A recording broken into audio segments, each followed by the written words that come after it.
J'en rêvais depuis longtemps, partie de Mikado devant 1000 personnes. Facile, tout le monde sait jouer. Prends celle-là, c'est facile. Tout le monde aurait pris celle-là, c'était la plus facile. Après, pour le reste, c'est un autre problème. C'est-à-dire que quand il va falloir choisir la suivante, on va tous avoir peur. On va avoir peur de perdre la partie, de foutre tout l'édifice en l'air. Une simple barrette fout tout en l'air. Eh bien, moi, je voudrais ce soir aller un peu à contre-courant et vous faire l'apologie de la peur. La peur m'accompagne tout le temps, je suis un trouillard. N'empêche pas peut-être de réussir, mais c'est comme ça. Alors, c'est ma compagne depuis des années, dans divers projets que je vous raconterai.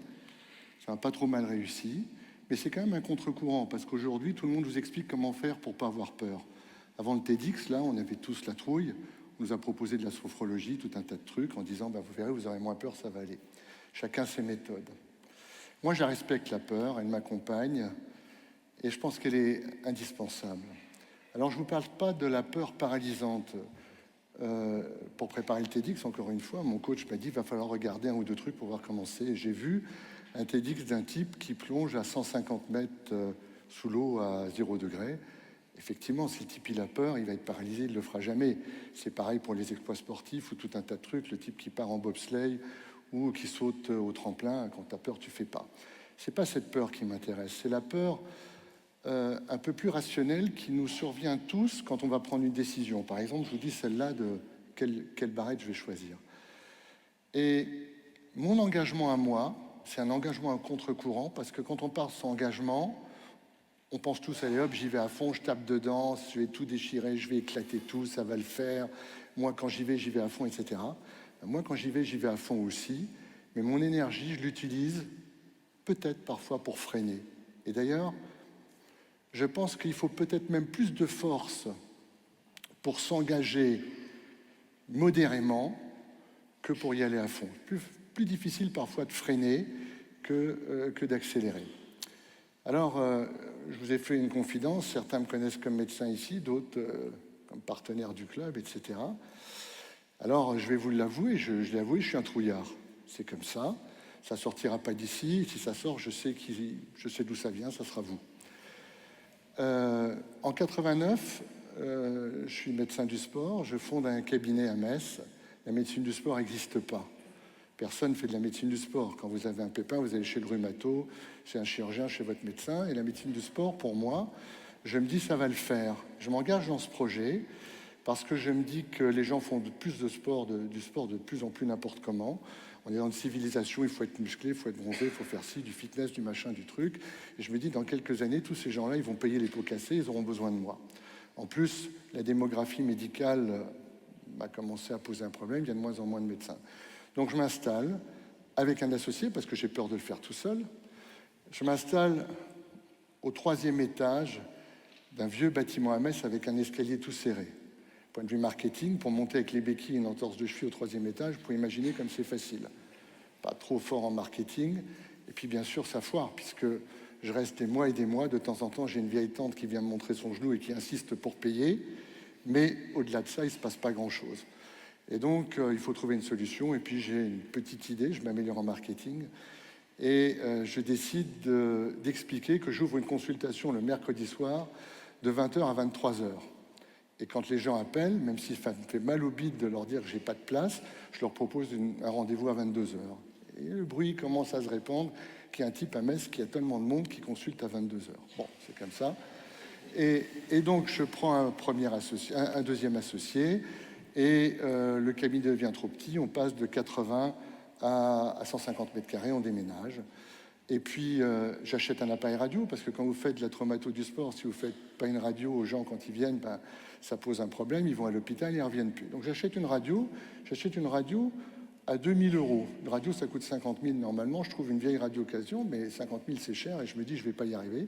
Donc j'achète une petite radio en me disant, ça pourra rendre les mêmes services. Et puis ça marche bien, et puis je prends un 4e associé, et un 5e associé, et puis je redéménage de nouveau. Je passe de 150 à 300 mètres carrés. Et puis là, j'achète un échographe parce que je me dis, allez hop, il faut investir, on va essayer. Tant pis, ça coûte un peu de sous, mais on va essayer de le faire. Et puis j'ai peur, à chaque fois que je prends un associé, je passe un temps fou avec lui en me disant il va falloir voir si on va s'entendre ou pas. Et puis on déménage encore une 4e fois, et aujourd'hui, j'ai la chance d'exercer dans un centre dont je n'irai pas le nom, je ne viens pas là pour me faire de la pub, mais on est 13 médecins du sport, on est 5 chirurgiens, 20 radiologues, 15 kinés, et on va prochainement déménager encore une fois pour faire un bâtiment de 3000 m², on va être encore plus nombreux. Et je trouve que cette démarche step by step, avec la trouille à chaque fois, est quelque chose qui n'est pas si mal que ça. Parce que quand vous êtes seul parfois à prendre des décisions, dans les grandes entreprises que vous gérez, vous avez un conseil de surveillance. Moi, mon conseil de surveillance, c'est la peur. C'est ça qui me censure et c'est ça qui me fait faire attention. Alors j'ai une deuxième vie aussi, je suis président de Metz Handball.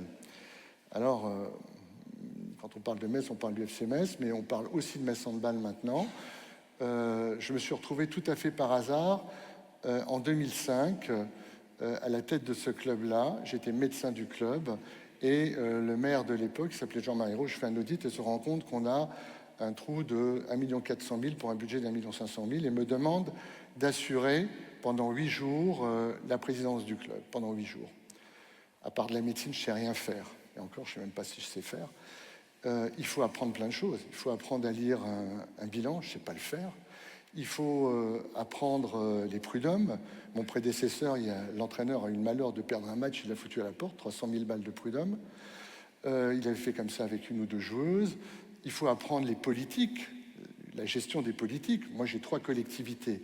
Quand j'arrive aux manettes de la présidence du club, le maire de Metz est de droite, le président de la région est de gauche et le président du département est de droite. C'est un tiers de mes subventions, il faut savoir faire.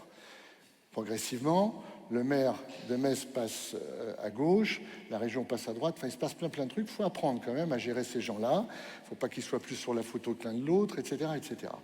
Bon, on est un peu limité par le temps. Et puis il faut gérer les journalistes, ça c'est le plus compliqué.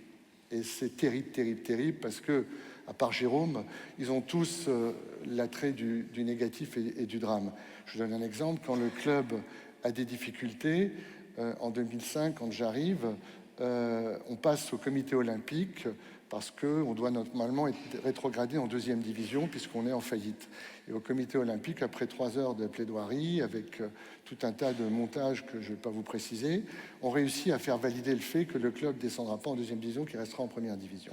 Avant que je rentre en séance, il y a un journaliste d'un quotidien sportif, qui s'appelle L'Équipe, vous connaissez peut-être, qui me dit, quand vous allez sortir de séance, j'aimerais bien recueillir vos premières impressions. Et quand je sors, je lui dis, écoutez, on a de la chance, on n'est pas rétrogradé, on repart en 1re division. Et le type me dit, oh merde, et il s'en va. Et qu'est-ce qui se passe? Il me dit, écoutez, j'avais un angle pour un article sur les villes qui laissent tomber leur club sportif. J'avais déjà le Vert de Saint-Étienne, j'avais Metz avec le handball, il m'en manquait encore un, je pouvais faire un article super. J'ai compris à ce moment-là, effectivement, comment il fallait parler aux journalistes. Donc c'est un apprentissage. Mais dans la vie de tous les jours, donc ce club est devenu, comme l'a dit Jérôme, on est passé d'1,5 million à 5 millions d'euros de budget, de 10 partenaires à peu près 200 partenaires. On a gagné 27 titres de champion de France. On est le club le plus titré de France, garçons et filles confondus, devant le Stade Toulousain en rugby. Et le club avance merveilleusement avec une équipe de dirigeants qui fait le maximum. Mais pour lequel j'ai toujours peur. Je vais vous donner un exemple. Il y a peu de temps, on a notre meilleur pivot, Sarah Bouktit, qui va partir à l'étranger, qui nous dit qu'elle s'en va. Il faut recruter un autre pivot. On jette notre dévolu sur une autre joueuse, presque de son niveau, un peu moins, et je lui propose la moitié du salaire de ce qu'elle gagne à l'étranger dans un club de l'Est. Malheureusement, la fille, elle dit oui. J'ai dit non.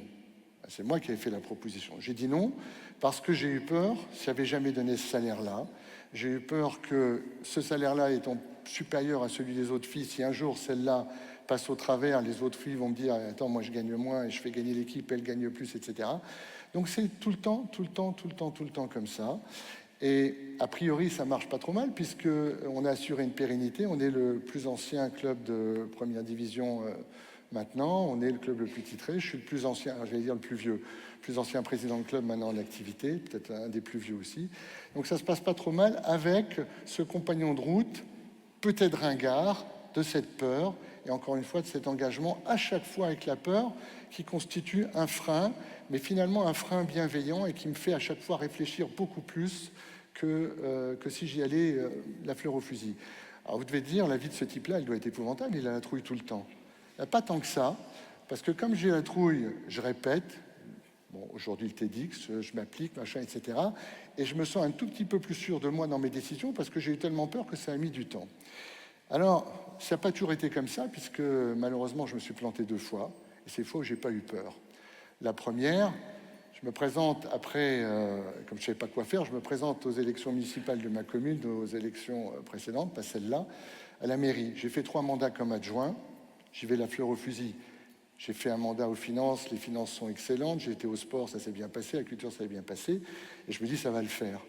Ben non, je prends une claque contre un jeune premier que personne ne connaît. Je perds 240 voix et je me fais bananer parce que j'ai pas eu peur. Et parce que j'ai pas eu peur, j'ai pas fait assez campagne et je me suis pas assez battu pour ce truc-là.